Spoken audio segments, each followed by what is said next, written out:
Welcome to my YouTube channel, Tony Su Vega, your feng shui guru and paranormal expert. Horoscope, August 23 to September 22, Virgo. Tuesday, 29th of August 2023. Career. Nakuha natin ang inverted King of Swords. Ang ibig sabihin, kung pinag-uusapan ng career, meron kang hindi nagugustuhan sa iyong pagtatrabaho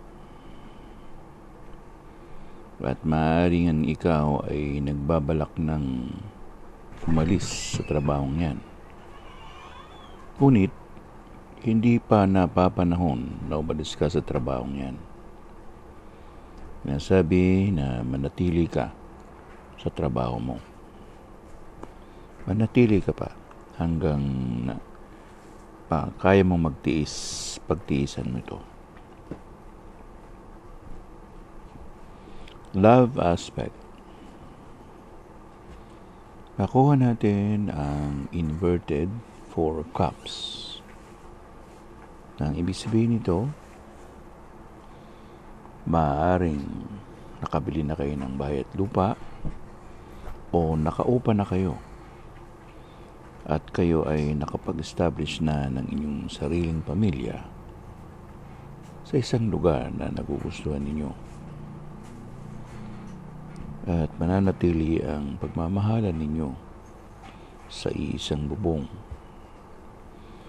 Pagkakaroon kayo ng palitan ng enerhiya. Enerhiyang magpapainit lalo sa inyong pagmamahalan.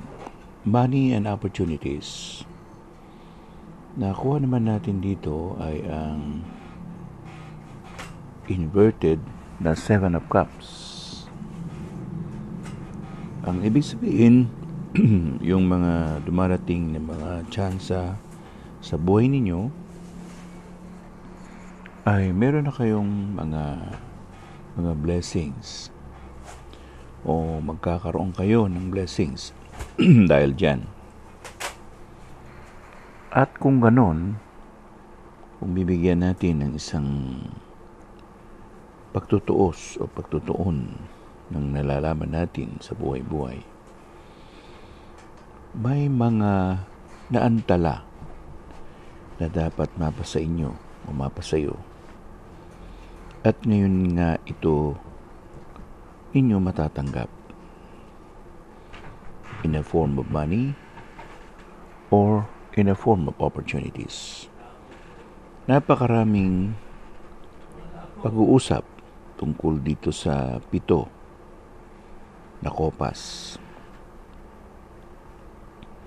Kasi pag sinabing 7, mayroong something to do with mysticism. May mystical na usapan o usapin. At dahil din dyan, may mga pagtulong dyan ang mga deity o mga Diyos upang makaahon ka sa iyong kahirapan o magkaroon ka na maginhawang buhay. Life coach. Nakuha naman natin ang 4 of Coins, normal.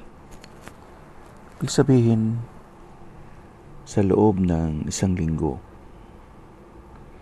meron tayong dapat gawin sa ating pamamahay at maaaring anding inaayos mong yung bahay o pamamahay, ang mga issue na may kinalaman dito, gaya ng pamamalengke, pag-iipon ng pera, o pagtatabi nito.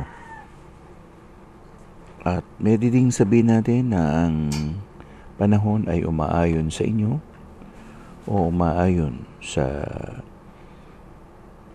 iyong kagustuhan na magkaroon ng kaayusan ang iyong bahay o ang inyong pamamahay. So anong life coach ito? Ang sinasabi lang ay ang tahanan na buo o matibay na pundasyon ay malayo ang mararating o marayo ang itatagal. So nagkakaroon ng solidong relasyonan